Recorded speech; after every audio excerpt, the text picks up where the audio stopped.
आणि 2च दिवसांपूर्वी राज्याचे उपमुख्यमंत्री एकनाथ शिंदेंना दिल्या गेलेल्या महादजी शिंदे पुरस्कारावरनं एक वाद सुरू झालाय, जो वाद अजूनही थांबलेला नाही।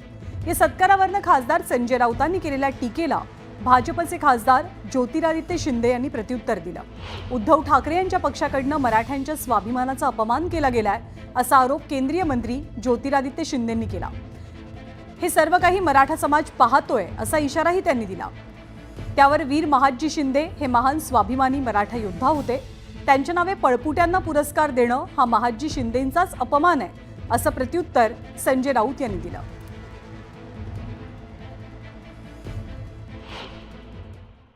एकनाथ शिंदे यांना पुरस्कार देण्याविषयी आमचं काही म्हणणं नाही, पण कोणाच्या नावानं देताय याला आमचा विरोध आहे। महादजी शिंदेच्या नावानं पुरस्कार तुम्ही कोणाला देताय? तुम्ही महादजी शिंदेची प्रतिष्ठा कमी केलेली आहे, तुम्ही तुमच्या पूर्वजांची प्रतिष्ठा कमी करताय, एका योद्ध्याची प्रतिष्ठा कमी करताय।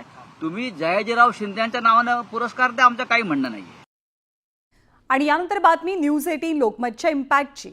महाराष्ट्राची कुलस्वामिनी तुळजाभवानीच्या प्राचीन गाभाऱ्याला तडे गेल्याची बातमी न्यूज 18 लोकमतनं सर्वप्रथम समोर आणली। या बातमीनंतर पुरातत्व खात्याच्या अधिकाऱ्यांनी शास्त्रशुद्ध पद्धतीनं या मंदिराची पाहणी केली आहे। अत्यंत गुप्तपणे झालेल्या पाहणीनंतर पुजाऱ्यांनी मात्र नाराजी व्यक्त केलेली असून गाभाऱ्याच्या मूळ स्वरूपाला धक्का लागू नये अशी मागणी केली जाते।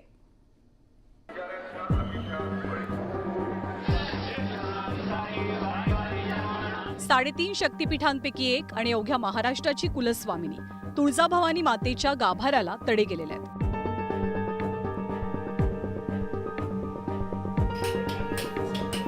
गाभाऱ्यातली शिळा पहा, या शिळेला तडे गेल्याचं अगदी स्पष्टपणे दिसतंय।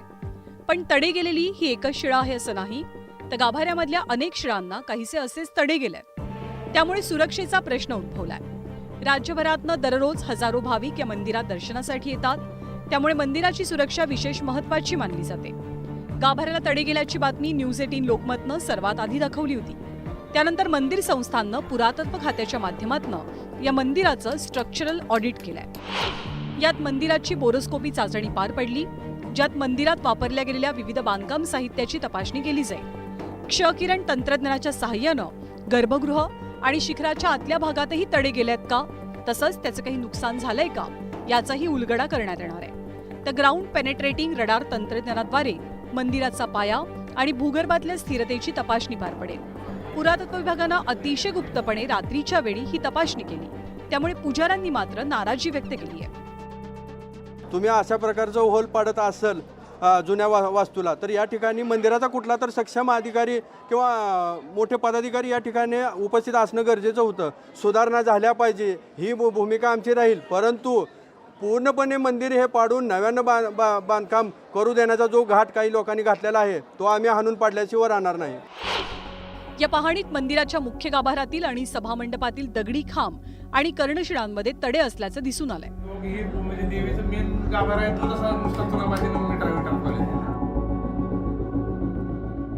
1993 सालच्या भूकंपानंतर मंदिराच्या शिखराचं बळकटीकरण केलं गेलं होतं, मात्र त्या दुरुस्तीमुळे शिखरावरती अतिरिक्त भार येऊन मूळ दगडी रचनेत तडे गेल्याचं दिसून आलं। 3ही चाचण्यांचे अहवाल प्राप्त झाल्यावरती मंदिराच्या गाभाऱ्याची आणि शिखराची पूर्णपणे दुरुस्ती करावी का, याचा निर्णय प्रशासनाच्या सहमतीनं घेतला जाईल। तर कोणतीही डागडुजी करण्याआधी पुजाऱ्यांना विश्वासात घ्यावं, असं मत पुजाऱ्यांनी मांडलंय।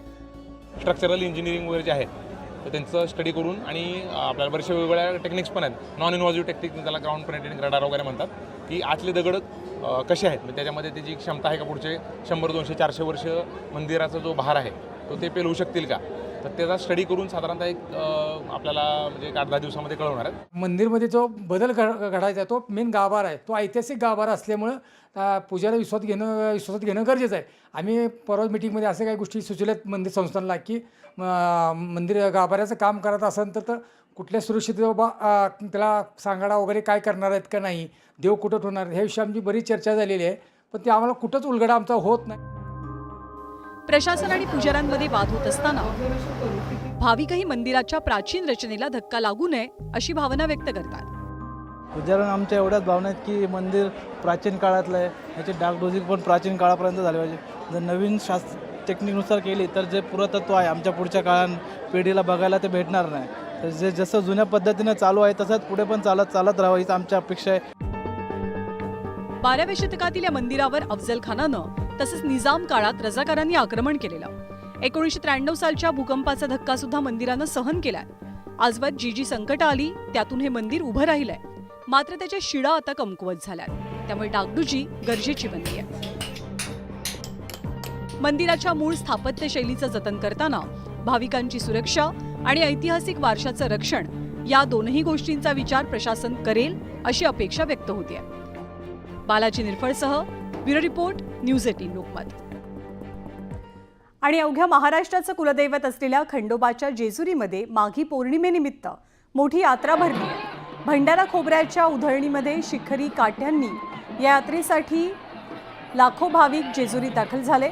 आज संगमनेर इथनं आलेल्या मानाच्या काठ्यांची शिखर भेट संपन्न झाली. त्यानंतर दुपारी 1च्या दरम्यान सुपे येथील खैरे यांची आणि जेजुरीतल्या अहिल्यादेवी होळकर यांच्या मानाच्या काठीची शिखर भेट पार पडली. हा सोहळा पाहण्यासाठी हजारो भाविक गडावर हजर होते.